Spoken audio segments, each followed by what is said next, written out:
Assalamualaikum. Apa khabar? Selamat malam. Kita jumpa lagi. Seperti malam-malam sebelum ni. Harap semuanya sihat belaka. Bagi mereka yang baru menonton, yang baru join, tolong bagi thumbs up kalau dapat dengar suara saya dengan jelas. Kalau dapat tengok video ni dengan jelas, tolong bagi thumbs up. Okay? Supaya saya tahu yang anda menerima semuanya dengan jelas. Dan juga tolong komen di ruangan komen video suara jelas. Okay, sekurang-kurangnya saya tahu anda dapat menerima siaran ini dengan jelas di kawasan anda. Okay, so saya Zaidi Ismail, jurutera forensik kewangan. Seperti biasa, seperti malam-malam sebelumnya, kita berkongsi, kita share tentang kewangan lah kan. Takkan saya nak cerita pasal politik pula kan. Saya bukan ahli politik. So cuma malam ni kita santai sikit. So saya tak nak tajuk yang berat-berat. Sebab apa? Sebab esok kan hari Minggu, kan hari Sabtu. Selalunya berhujung minggu kita santai-santai dengan keluarga, betul tak? Tapi keadaan hari ni dah berubah, hari-hari macam hujung minggu. Okay? Jadi kalau saya kata selamat berhujung minggu, kan nanti kan dia terasa pula kan. Duduk rumah sepanjang masa. Okay? So tolong bagi thumbs up tolong bagi thumbs up kalau dapat dengar suara saya dengan jelas, dapat dengar tengok video ni dengan jelas. Okay? So terima kasih kerana menghadiri dan bersama dengan saya malam ni. Sekali lagi, anda memang terbaik, you are the best. Okay, terima kasih atas sokongan ni. Pada waktu yang sama, tolong share, tolong like, tolong tag kawan-kawan yang lain yang mana anda rasakan perlu untuk bersama dengan kita. Sekurang-kurangnya kita berkongsi ilmu, sekurang-kurangnya mereka dapat belajar sesuatu, okay, untuk menambah baik kewangan kita lah, pribadi. Okay, so tolong share, tolong tag. So malam ni kita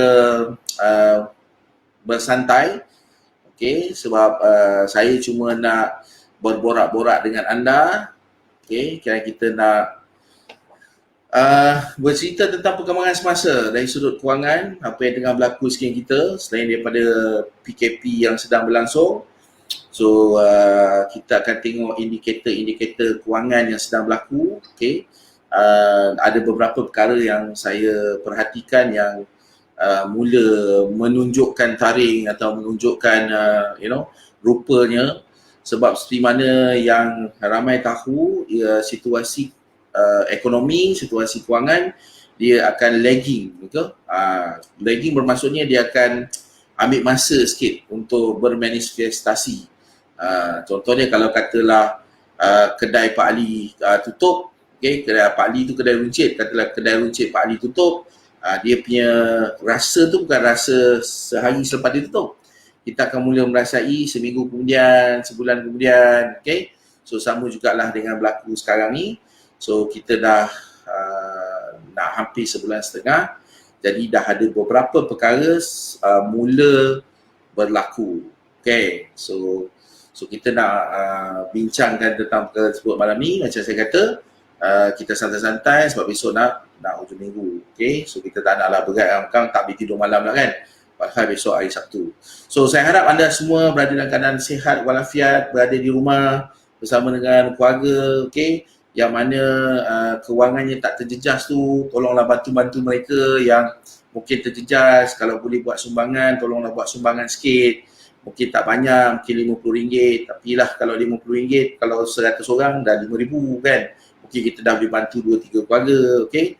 Jadi saya sarankan bagi mereka yang tak berapa terjejas sisi kewangan dia, masa ni lah nak buat amal jariah, okay. So hulur-hulurkanlah bantuan, okay. So ringan-ringankanlah tangan. Alright, tolong share, tolong tag FB Live kita malam ni supaya lebih ramai yang dapat sedikit ilmu, dapat memperbaiki kewangan mereka, okay. So apa dia perkembangan yang nak kita bincangkan ni, okay. Antara perkara yang saya perhatikan selepas PKP ni berlangsung, kita dah nak masuk 11.30, ada kalau sebelum ni kita dapati peniaga kecil, mereka yang bergaji hari, mereka yang mungkin freelancer, mereka yang bekerja ikut projek terjejas. Okay, terjejas. Dia straight away terjejas. Tapi sejak daripada minggu ni, kita dah perasan beberapa buah syarikat besar mula terjejas. Okay, yang baru-baru ni SQL Group, sebuah syarikat government, sebuah syarikat yang menghasilkan pakaian, dan semua orang tahu tiga komponen kehidupan utama yang biasanya dalam apa-apa keadaan dia tak terjejas. Which is satu makanan, kedua adalah premises ataupun hartanah sebab orang perlukan tempat untuk berlindung, dan ketiga adalah pakaian sebab tiga-tiga ni adalah keperluan manusia hidup. Okay. So mereka yang dalam industri pakaian, okay, kalau dekat Malaysia, so SQL Group adalah antara yang agak besar lah sebab dia menggajikan lebih 2,000 pekerja. So mereka dah start tutup kilang. Ini bukan tutup sebab COVID-19, okay, terpaksa tutup kilang. Dia tutup terus bisnes. Okay, dia dah keluarkan kenyataan bulan ni adalah bulan terakhir dia beroperasi. So bulan ni adalah bulan terakhir dibayar gaji dan dia dah siapkan package separation package dengan kata lain untuk diberi kepada pekerja-pekerja dia. So SQL Group ada dua kilang, satu di Pulau Pinang dan satu di Kelantan yang menggajikan lebih 2,000 pekerja. So kilang yang agak besar macam ni dalam industri yang boleh dikatakan sebagai satu industri keperluan pun dah mula tutup bisnes, bungkus terus. Sebab apa? Sebabkan kebanyakan retailer tak buka kedai. Okay, kalau kita perasan, memang kita semua tahulah, okay, retailer tak buka kedai, orang jual bandel pun tak buka kedai. Okay, kalau macam SQL Group ni sebagai contoh, mereka support brand-brand yang besar seperti Nike, seperti Ralph Lauren, seperti beberapa brand-brand besar lah dengan kata lain.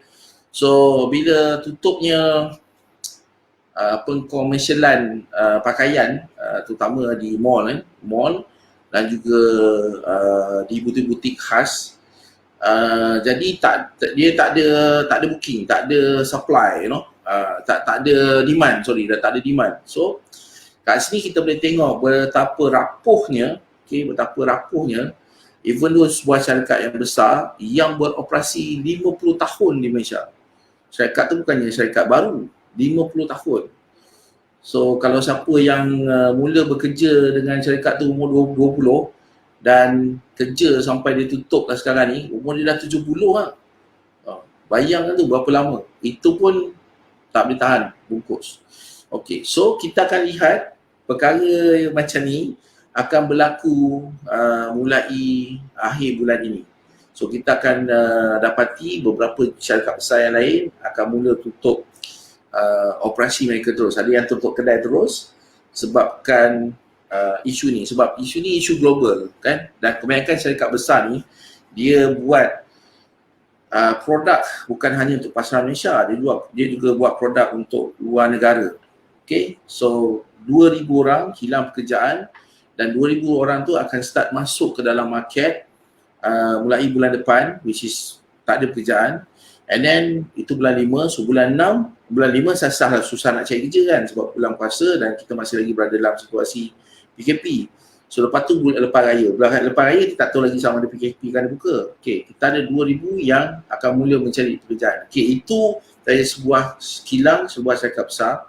Belum lagi ambil kira mereka yang bekerja sendiri, mereka yang freelancer kan, mereka yang jaga kecil, yang ada gerai tepi jalan and so on. So kita akan berlaku domino effect, lambakan. So bila benda macam tu berlaku, perkara-perkara lain pun akan berlaku. Kita juga akan lihat syarikat-syarikat lain yang sebesar itu atau mungkin lebih besar itu juga akan start memberhentikan operasi. Dan kena ingat, sebagai contoh SQL Group, dia menukar operasinya daripada China, okay, China yang boleh dianggap sebagai buruh murah tu, tutup sana, buka kat Malaysia daripada tahun 2017, concentrate untuk high end punya production, dan akhirnya tutup kedai.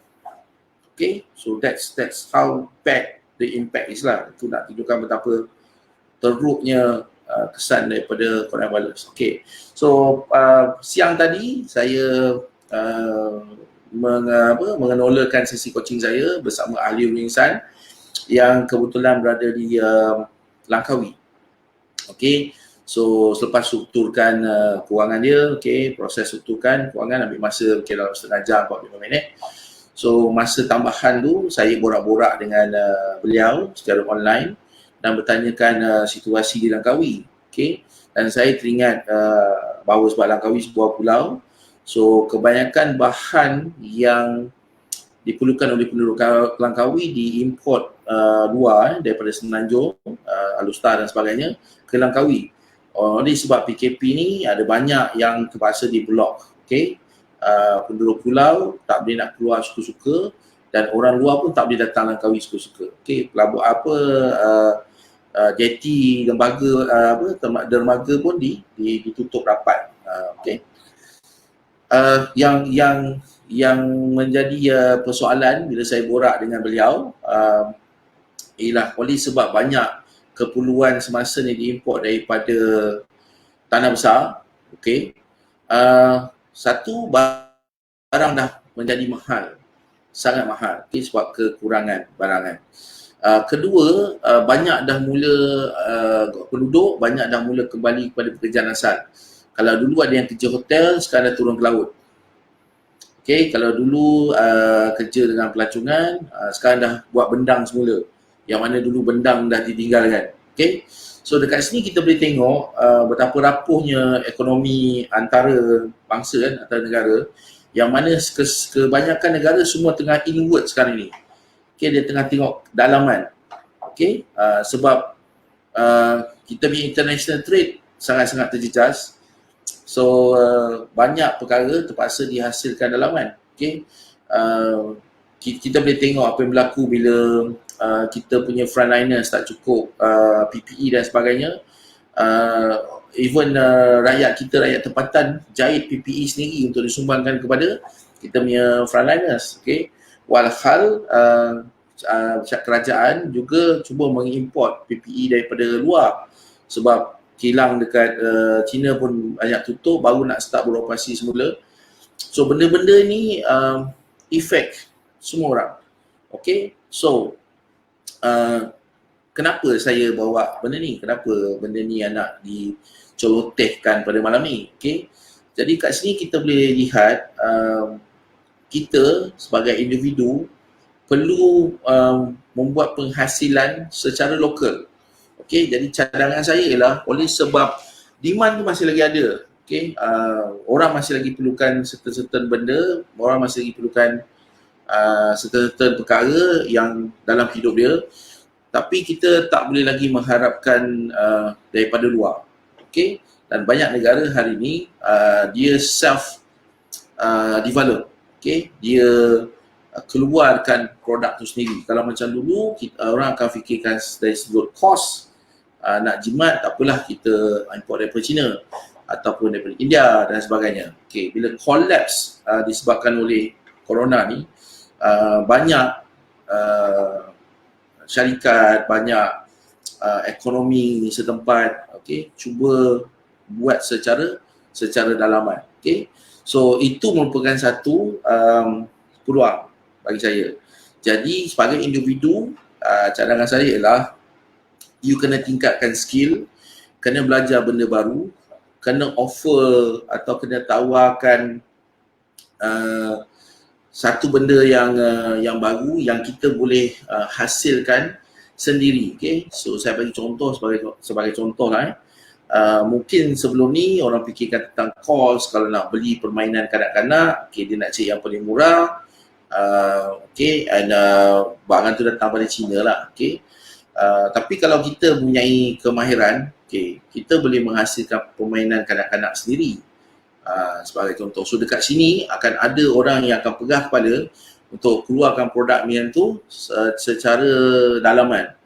okey, dan akan guna online ataupun akan guna jalur digital ni untuk memasarkan produk sedemikian atau memasarkan skill sedemikian. Sebab apa? Sebab kalau kita masih lagi nak mengharapkan datang ni daripada luar, kalau berlaku perkara-perkara macam ni, so alamatnya memang sakit lah kan.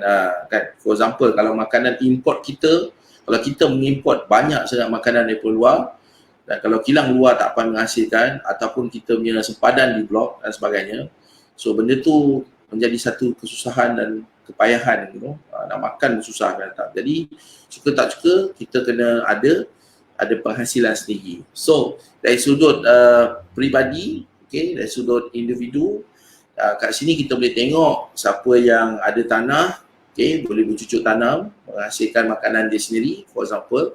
Siapa yang ada skill, boleh offer skill atau kemahiran dia.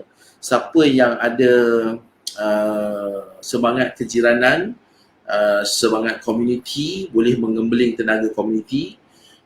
Siapa yang ada modal, okay, akan mula tanam modal di dalam komuniti dia sendiri instead of dia cuba tanam modal daripada luar. Kenapa? Sebab dia sendiri dah nampak, okay, kesan dia apabila kita lampukan kepada keluar. Okay. Sebab apa? Sebab bila berlakunya shutdown macam ni ataupun border tu terdapat kekangan, agak sukar lah, agak memang sukar sangat untuk support kita punya internal ekonomi. Okay. Jadi nak tak nak sebagai individu, nasihat saya ialah you kena tambah skill, tambah pengetahuan baru. You kena ada, bukan hanya macam kerja makan gaji, kalau katalah sedang kerja makan gaji, tapi kena juga ada offer yang lain, yang kedua dan ketiga.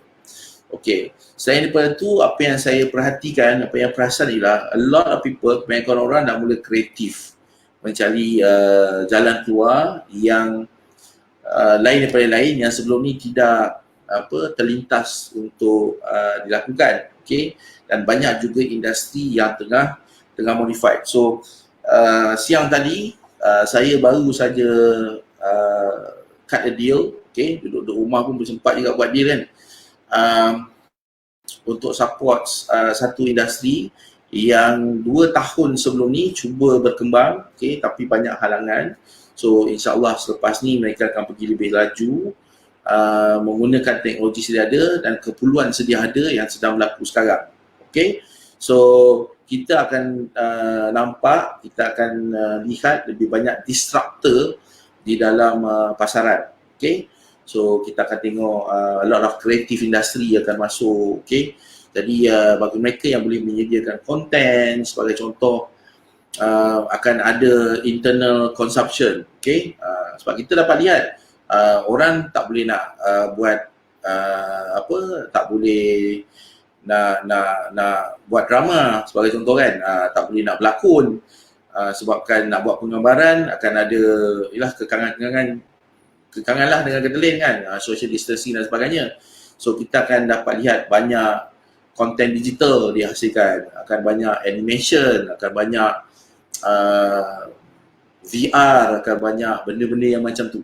Okay, jadi bagi mereka yang ada bakat, yang ada talent, so hasilkan konten sendiri. Okay, so kalau perasan, saya tak tahu anda perasan tidak, tapi saya perasan lah.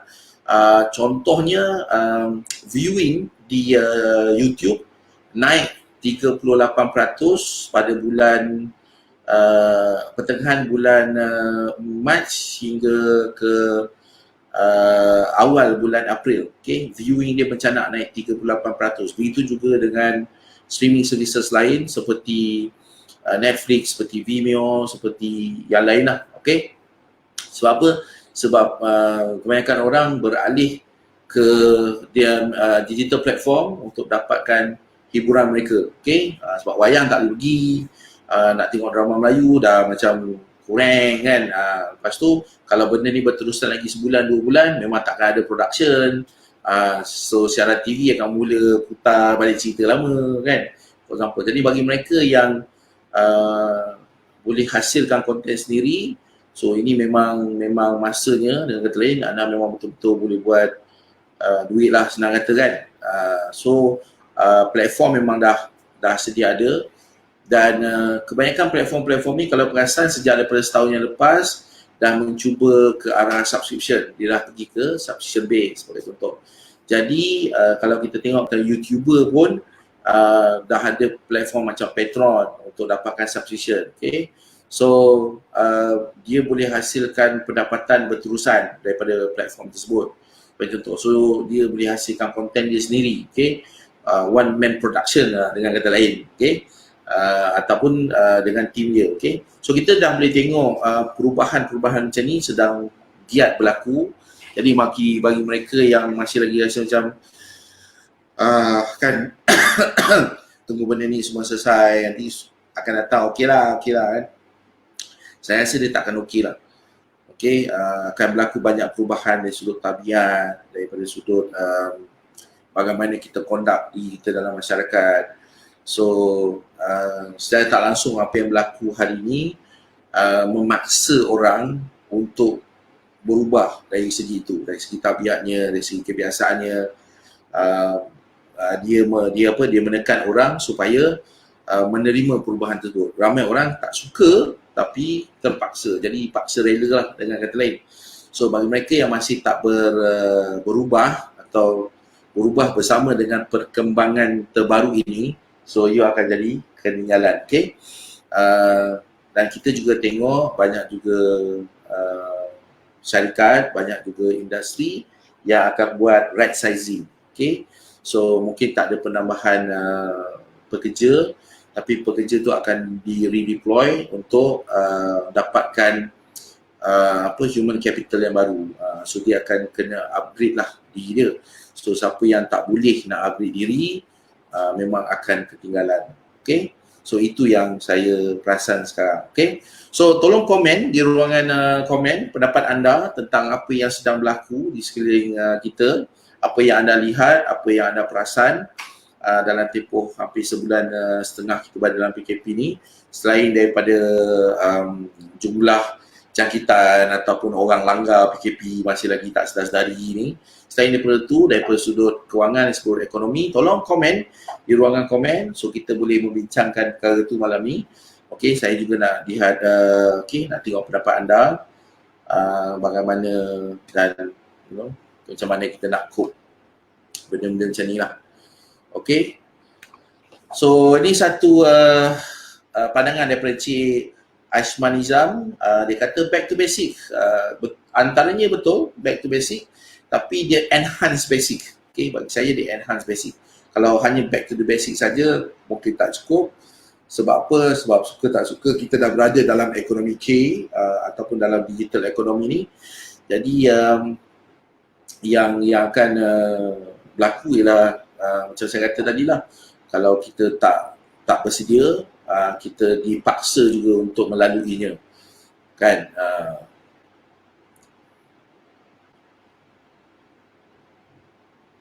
Alright. So apa lagi komen yang anda lihat sedang berlaku di sekeliling kita, tolong tulis di ruangan komen, okay, supaya kita dapat bincangkan. Okay, macam saya kata malam ni kita santai-santai je sebab besok hujung minggu. Sementara anda memberikan komen, saya nak shout out sikit pemenang buku forensik kewangan. Allahu Akbar. Okay, buku ni, okay, saya nak shout out sikit siapa pemenangnya. Sekejap okay, sila komen sila tulis di ruangan komen apa yang anda dapat lihat perkembangan semasa ketika ini. Okay, seperti yang saya sebutkan tadi di muka Nimrah. Kalau ada benda yang kita boleh sama-sama terokai lah dengan kata lain. Okey, sementara tu sekejap saya nak buka nama pemenang. Mana nama pemenang saya ni?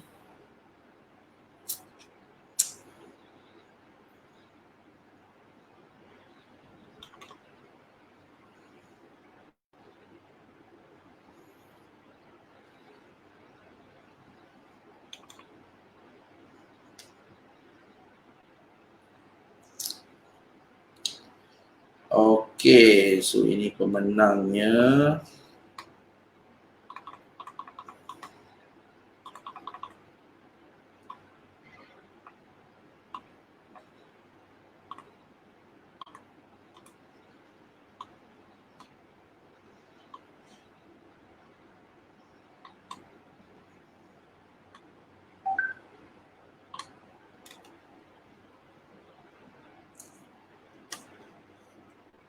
Alright. So kejap.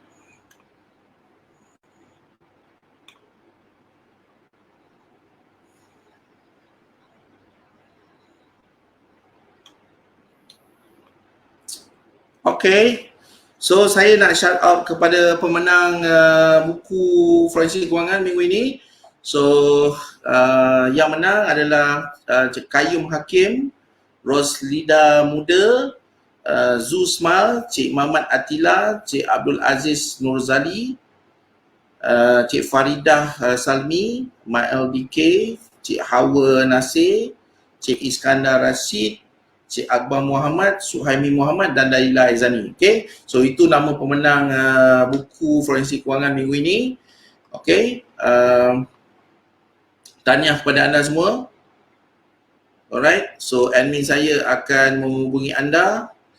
Okay, admin saya akan menghubungi anda sebagai pemenang buku Forensik Kewangan ni. Okay, bagi mereka yang ingin dapatkan buku ni, tolong screenshot selepas anda share dan tag video FB Live, okay, dan letak di ruangan komen. Admin saya akan pilih dan insyaAllah saya akan umumkan pada minggu hadapan. Okay, pemenang yang bertuah mendapatkan buku ni. Buku ni agak special sikit sebab ada kata-kata hikmah daripada saya. Okay, percuma je saya hantar, insyaAllah. Okay, nanti admin saya akan hubungi anda. Tahniah kepada pemenang-pemenang tadilah. Alright, so kita nak tengok apa lagi komen-komen yang lain. Okey, Cik Nur Izzuddin juga berkata bidang perguruan pun banyak perubahan dari sudut pedagogi dan cybergogi. Ya betul. Okey, cara penyampaian pun akan berubah. Saya harap lepas ni lebih simplified, lebih ringkas. Tapi yang jadi masalah juga sekarang ni, kalau tidak silap saya lah, saya tak berapa ingat nombornya, tapi kalau tak silap saya, hampir juga 500,000 student yang tak ada peranti. Okay, jadi kita mungkin boleh beralih kepada teknologi. Okay, saya mungkin silap lah nombor tu. Okay, mungkin 50,000, mungkin 500,000, saya tak berapa ingat. Tapi yang pasti banyak student akan bukan banyak student kan, maknanya masih ramai student yang tak ada peranti. Okay, jadi dia tak ada alat, nak masuk online pun tak ada alat. Okay, so saya tak pasti apa yang government boleh buat, tapi itulah dia, nak tak nak akan berlaku perubahan tu. Sebab apa? Sebab selagi kita tak ada vaksin, selagi kita tak ada vaksin, kita terpaksa buat social distancing dan sebagainya. Tapi kalau macam sekolah, susah nak buat social distancing. Macam mana kan? Dari satu budak-budak ni bukannya dengan cakap sangat. Kalau kita kata jauh sikit kan, jauh 5-6 kaki kan, mana ada 5-6 kaki dia siap peluk cium lagi kawan dia tu kan, susah kan. So salah satu cara dia lah pembelajaran dari sudut online lah kan, belajar sudut daripada online. Tapi nak belajar daripada online, tak semua pula student ada peranti di rumah kan. Itu pun satu hal. Okay, Cik Nur Izzati kata shopping online meningkat. Ya betul. Okay, bagi saya bukanlah dia meningkat disebabkan ada pelanggan baru sebenarnya. Cuma behavior orang berubah. Pendapat saya, behavior orang berubah. Kalau dulu dia biasa pergi mall jalan-jalan, orang yang sama juga akan tetap membeli belah, tapi dia mungkin akan berubah lebih kepada online. Jadi saya pun tak tahu apa yang akan berlaku dekat mall-mall kita. Ini cerita dia kalau masih lagi berterusan. Okay. Tapi trend itu kita dah boleh nampak sekarang. Trend itu dah kita boleh nampak sekarang.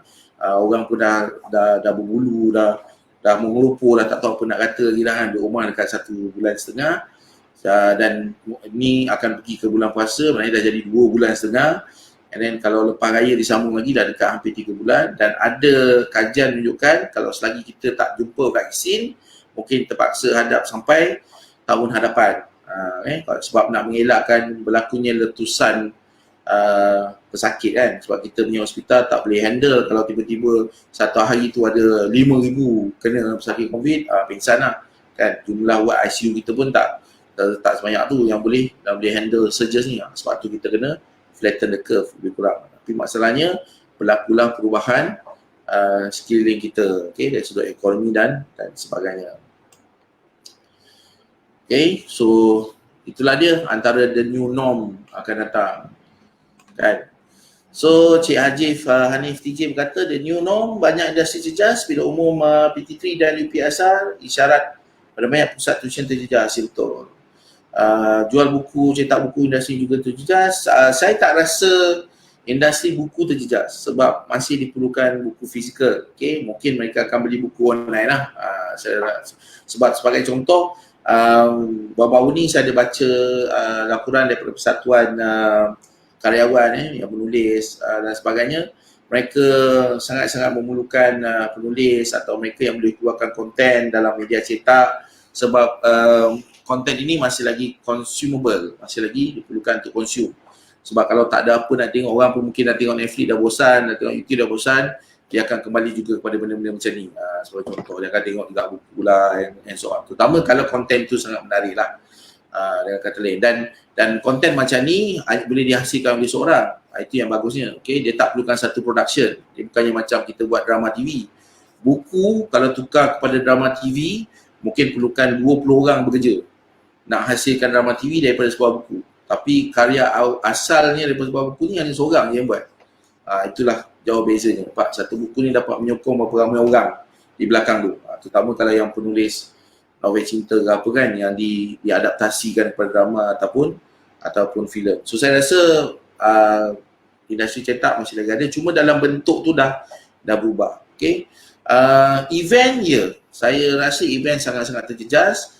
Wedding ke seminar ke event space dan sebagainya. Tetapi event akan berubah bentuk. So kita akan ada lebih banyak digital event.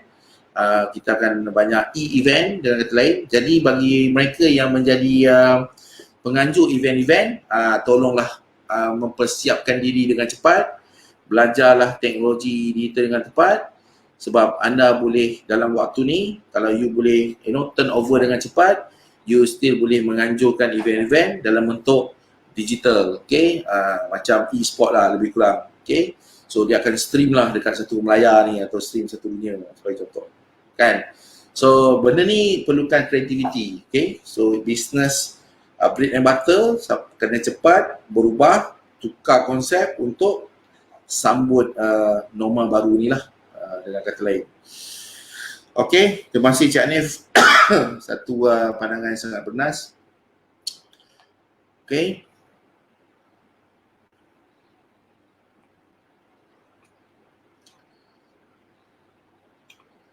Alright, so ini daripada Cik Wazir Harun bertanya, hartanah okey ke beli sekarang tuan? OPR dan interest rendah. Betul, OPR dan interest rendah dan bakal rendah lagi selepas ni. Kalau ditanya saya, patut tak beli sekarang? Well, kalau you jumpa deal yang bagus, beli sekarang lah kan. Sebab hartanah ni kita bukannya tengok masa, kita beli setiap masa je. Jadi dapat deal hartanah yang bagus. Tapi kalau dari segi konteks mikroekonomi, saya rasa akan berlaku banyak lambakan hartanah akhir tahun atau awal tahun depan. Disebabkan oleh lagging. So sebabkan ekonomi tu dia lag dengan kata lain, dia macam mana? Dia tertangguh. Kan? Berlaku sekarang, bukan rasa sekarang. Berlaku sekarang, akan rasa 2-3 bulan akan datang. Tapi macam industri tanah ni, lagging tu akan lama lah. Okay? Sebab orang takkan panik selling sekarang.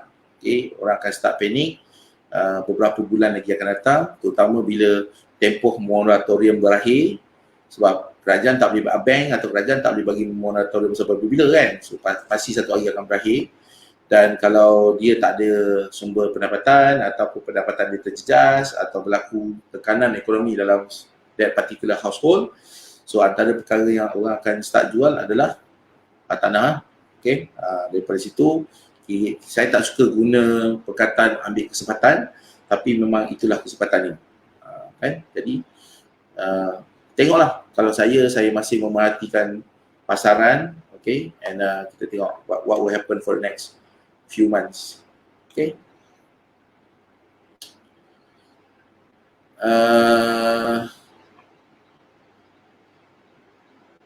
Okay. Ini Cik Saidi Khairul. Okay, Cik Saidi Khairul, kita boleh tengok ada di rak-rak hari-hari sisi buku nampak tajuk dan iman kita hari-hari kepada matlamat hidup. Saya kena main buku-buku di rak. Okay, itu secara fizikal lah. Okay. Saya dalam proses untuk berpindah ke pejabat baru saya oleh sebab PKP ni banyak benda delay lah. Tapi kalau siapa pernah datang office lama saya, okay, office yang sedia ada sekarang ni, tapi dia punya almari semua dah tak ada lah, dah perlahan-lahan dipindahkan ke tempat baru. Saya memang ada mini library saya. Okay, saya memang ada buku fizikal yang saya letakkan di rak-rak seperti yang Cik Saini nyatakan. Satunya sebagai reminder, keduanya memang lebih cepat lah. Kalau saya macam terfikir sesuatu, dah dapatkan idea atau pernah baca dulu tapi kat mana, saya just tengok dekat rak saya dan ambil dan saya boleh baca instantaneous. Compare macam nak cari secara detail. Okay. Storage kalau nak berlaku macam kerosakan ke apa ke, memang digital lebih baik. Tapi kalau nak rasa feel lah, orang kata feel lah, buku fizikal lebih rasa feel lah sebab kita dapat pegang manusia ni dia kena ada all the senses, dia kena ada semua deria tu, dia rasa boleh bau kan, boleh dengar, boleh lihat, boleh rasa. Okay, baru dia akan masuk ke dalam for example. Okay, itu pun satu juga tu dari sudut psikologi ni, kalau you boleh menghasilkan satu produk atau menghasilkan satu servis yang mempunyai semua daya rasa panca indera manusia, you punya produk tu boleh boom kan, sebab manusia memang macam tu, kita dah di design atau dilahirkan begitu.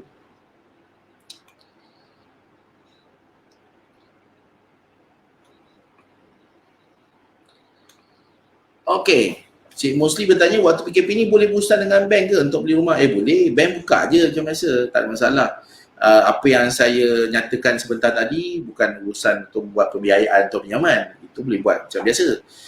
Ianya lebih kepada macam urusan nak cari rumah tu, nak pergi viewing, kan, nak tengok deal-deal, dan juga market yang belum lagi yang belum lagi terdesak untuk jual, lagi kita belum lagi dapat diskaun menarik dan sebagainya, itu cerita lain lah. Tapi kalau nak berurusan dengan bank, tak ada masalah, bank buka macam biasa kan.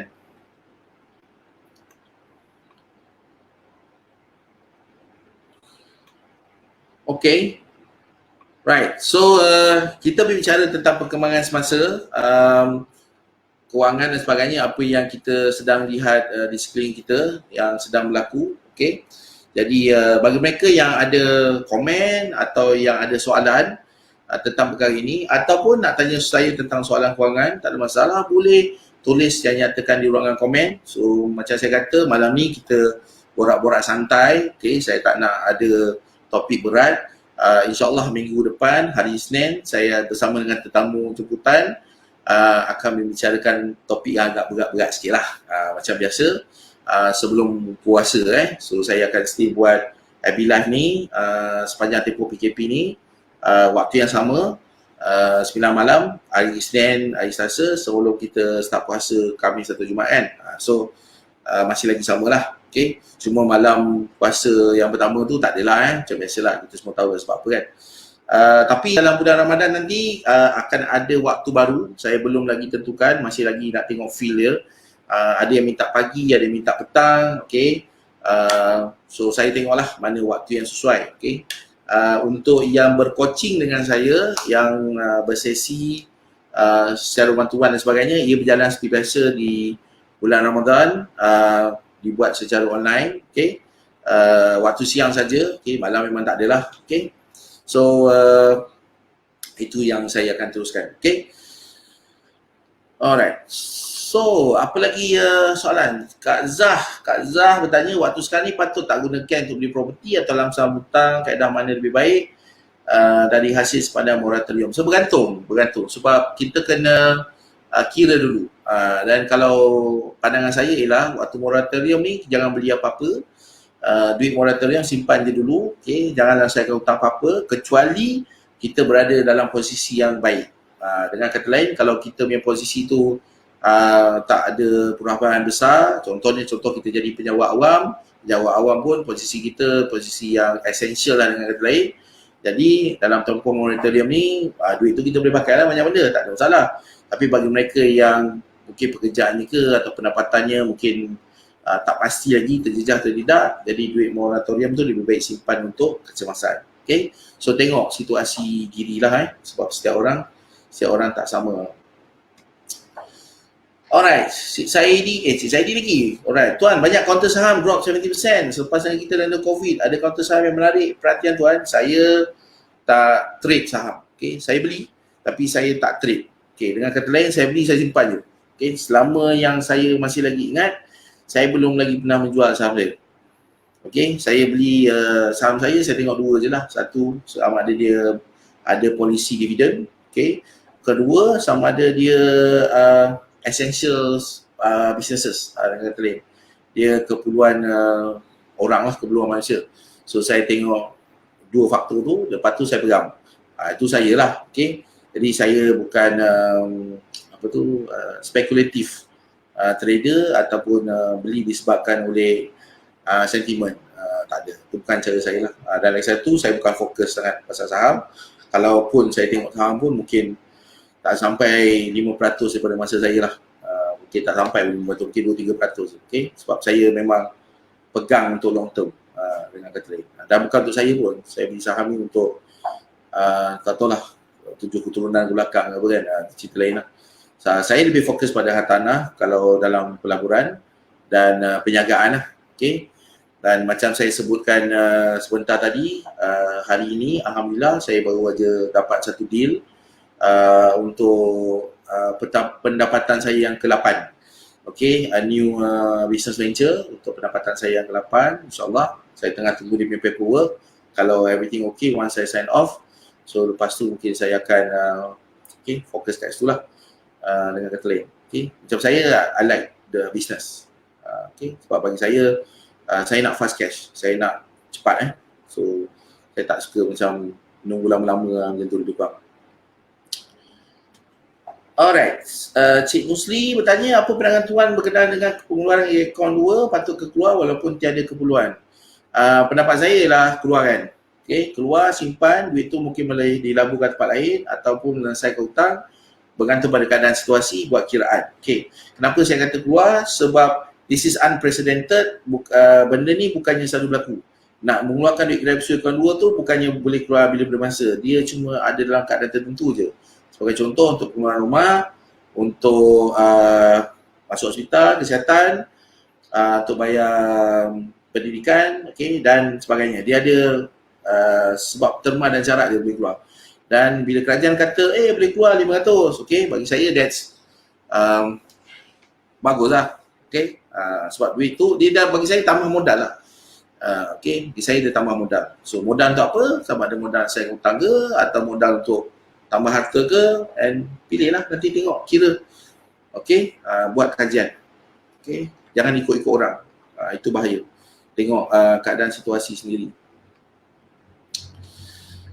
Alright, Cik Noazidin tanya lagi, PKP ni ada kemungkinan interest bank makin rendah ke? Kalau rendah okey tak? Kalau buat pinjaman dan overlap pinjaman interest tinggi dulu-dulu. Kemungkinan ya, kemungkinan mungkin OPR akan diturunkan lagi untuk stimulate the economy. Tapi bukan sekarang lah. Kalau worst case mungkin berlaku hujung tahun. Okay, kena ingat Bank Negara Malaysia untuk Malaysia, saya tak ingat the exact number, tapi kita punya reserve trilion lah kan. So kita ada that bullet lah kalau masih lagi, because kita punya OPR tak jauh lagi daripada kosong. Okay, so dan baru-baru ni pun dia turun baru 0.25%. Okay, tak banyak sangat turun, bukan turun sampai 5% ke apa. So masih lagi banyak ruang kalau dia nak turunkan. Okay, jawapan saya okay tak untuk overlap. Kita bukan overlap, okay, itu salah terma. So kita refinance baki hutang kepada baki hutang lebih rendah dengan angsuran bulanan lebih rendah dengan interest lebih rendah. So jawapan dia ya. Cuma bila waktu yang susah untuk buat, bagi saya tengok keadaan dan situasi. Kalau tanya saya dalam tempoh sebulan 2 ni tak berapa sesuai lah. Okay, sebab the banking sector masih lagi dalam keadaan macam terawang-awang lagi kan. So dan kita tengoklah selepas ni apa yang berlaku. Okay, just watch the market, perhatikan keadaan sekeliling, tengok macam mana pergerakan dia. So lepas tu move. Okay,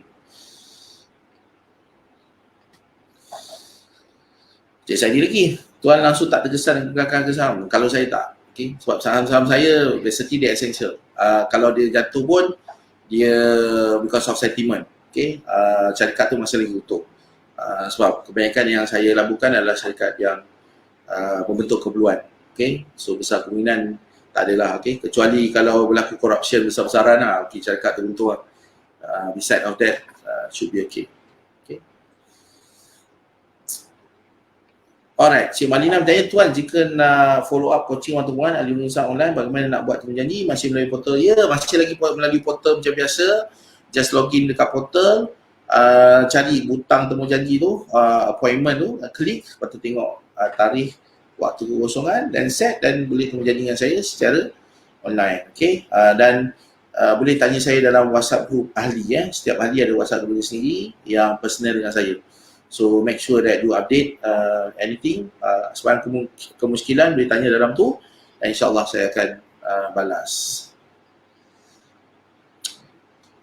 Okay. Kak Azhar lagi, krisis ekonomi akan berlakukan berapa tahun? Properti akan jatuh pada tahun berapa? Anggaran berapa? Itu susahlah nak dijangkakan. Saya bukannya nujum. So kita cuma boleh perhatikan indikator-indikator je lah.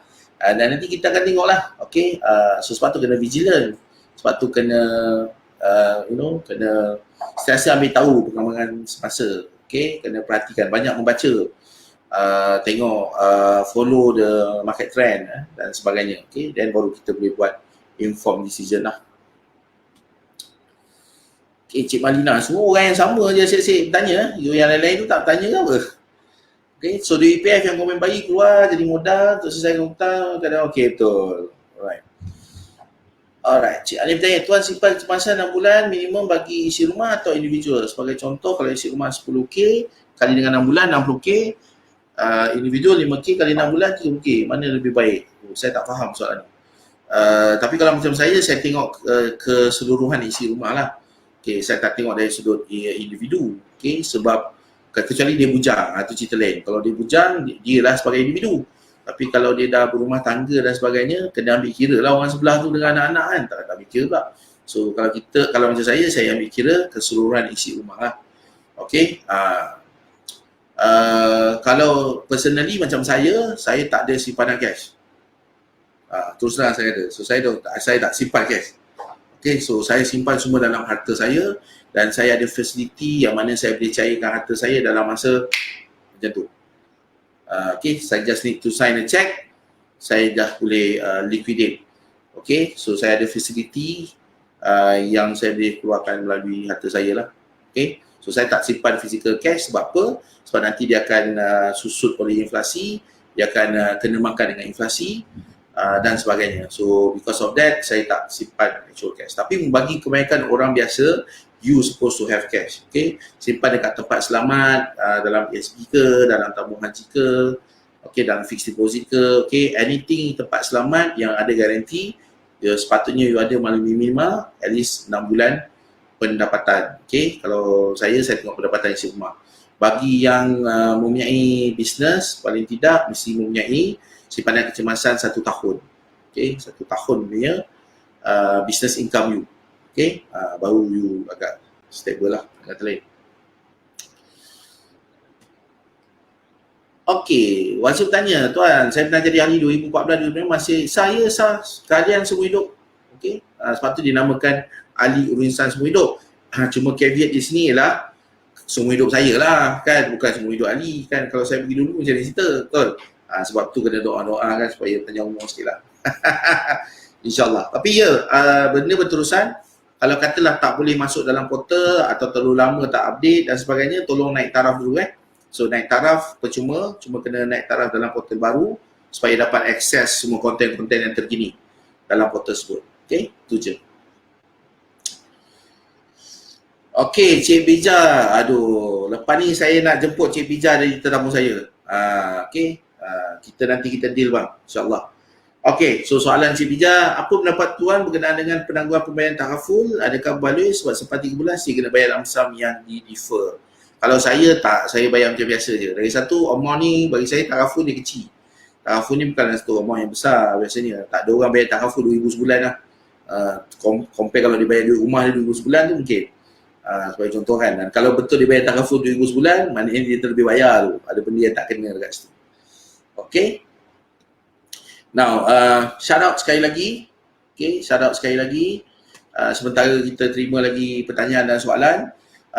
Bagi mereka yang dapatkan buku forensik kewangan ni secara percuma, okay, apa yang anda hanya perlu lakukan adalah tag rakan-rakan anda untuk lihat video kita sharing malam ni, ajak mereka masuk, okay, share video ni, kemudian screenshot dan letakkan di ruangan komen. Itu je yang perlu dilakukan. Nanti admin saya akan pilih pemenang, okay, seperti yang saya umumkan tadi. Nama-nama pemenang bertuah yang dapat buku ni special sikit sebab ada kata-kata hikmah daripada saya, okay. Yang pemenang je dapat, okay, yang beli pun tak dapat, okay, sebagai contoh. Alright, so soalan lagi. Nisa tanya, Cik Adi, apa tu simpanan selain cash yang mudah dicairkan dengan mudah? Contohnya kena belajar dengan saya, okay, itu je contoh dia. Dia equivalent to cash, okay, dia bersama dengan tunai. So dengan kata lain dia tunai juga lah kan. Tapi saya tak simpan lah actual physical tunai tu dalam contoh simpanan individu Zaidi Ismail dekat CIB. Tak ada lah, saya tak ada. Kalau CIMAP pun tak ada. Okay. Sebab macam saya kata tadi kan, tak boleh lawan, inflasi tinggi. So saya akan letak dalam aset lah. Okey, Cik Abdul Hafiz bertanya, Tuan, apa pandangan Tuan dunia akan mengalami Great Depression, perlu jual rumah mengikut ekonomi sebarat, perlu jual rumah, bergantung sebab tu kena kira, sebab kita tak pasti kan. Saya pun tak ada jawapan yang 100% sure, so kita kena selalu tengok keadaan semasa. Okay, saya rasa takkan berlaku bank run, so saya rasa lah, okay, kalau berlaku pun depression, mungkin kadar pengangguran meningkat, okay, akan berlaku perubahan dari sudut ekonomi. So physical ekonomi akan pergi banyak ke digital ekonomi, banyak tabiat orang akan berubah, terutama sebabkan social distancing dan sebagainya. So sama ada perlu jual rumah atau tidak, macam saya kata tadi lah, itu satu keperluan. Sedangkan kerajaan sendiri kata duduk di rumah. So kalau semua dah start jual rumah dia, so kerajaan nak kata apa? Duduk di dewan kan, itu dah jadi landangan kan. So akan juga berlaku penjualan rumah, tak dinafikan, tapi tak adalah macam semua rakyat Malaysia akan jual rumah kan. Like any economy, dia akan ada bottom 20% yang akan terjejas gila, dia akan ada top 15-20% yang macam selamba macam dunia ni tak ada apa-apa berlaku, yang kita akan ada tengah-tengah 20-25% yang struggle. Lepas tu kita akan ada pertukaran antara 15% naik ke atas dan 15% turun ke bawah. Macam sebahagian daripada M40 akan turun jadi B40 dan sebahagian daripada B40 akan naik jadi M40 disebabkan oleh perubahan ni. So normally that will happen lah. Okay. Alright, Cik Muhammad Fani bertanya, salam Tuan Adi. Waalaikumsalam. Selain bersemuka, ada buat sesi virtual secara personal dengan, ya betul, saya buat secara online, macam saya kata, secara online. So buat masa sekarang kan susah kan nak buat secara personal. Okay.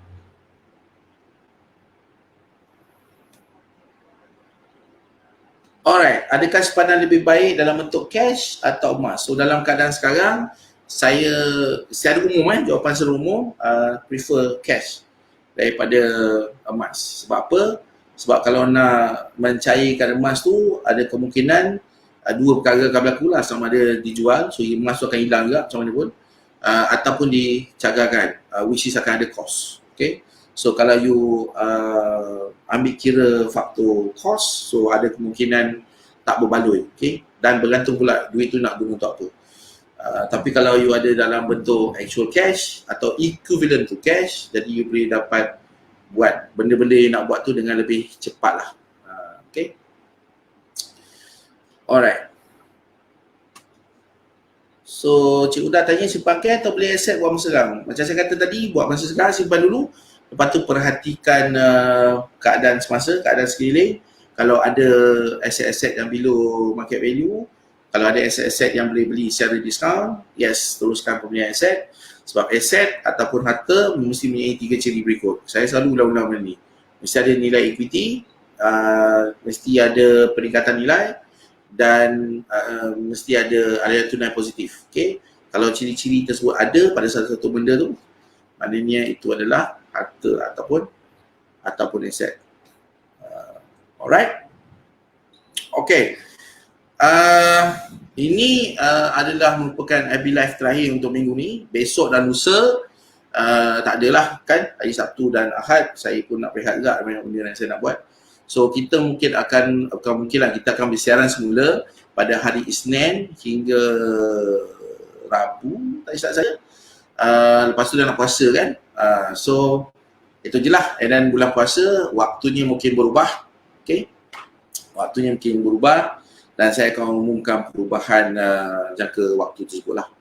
Okay, so bagi mereka yang ingin kita kupas, yang ingin kupas tajuk-tajuk tertentu, tajuk-tajuk menarik untuk bulan Ramadan nanti, tolong tulis di ruangan komen apa tajuk yang ingin kita bicarakan. Kalau dapat saya jemput tetamu untuk bicarakan perkara tersebut, kita jemput tetamu lah. Kalau tak, mungkin saya lah solo kan, macam biasa. Okay, so untuk tu saya ucapkan terima kasih kerana sudi ber-FB Live bersama saya dengan malam ni. InsyaAllah kita jumpa hari Isnin minggu depan. Teruskan tulis komen di bawah sebarang kemusykilan atau tajuk, atau sharekan video ni. Okay, kalau mereka yang nak dapatkan buku percuma saya tadi dan sebagainya. Okay, so kita jumpa minggu depan hari Isnin pada waktu yang sama. Salam sayang daripada saya. Jaga keluarga elok-elok. Take care of yourself. Okay, be very vigilant. Tengok keadaan semasa. Kita bersua lagi minggu hadapan. Assalamualaikum warahmatullahi. Salam sayang daripada saya, Zaidi Ismail, Jurutera Forensik Kewangan anda.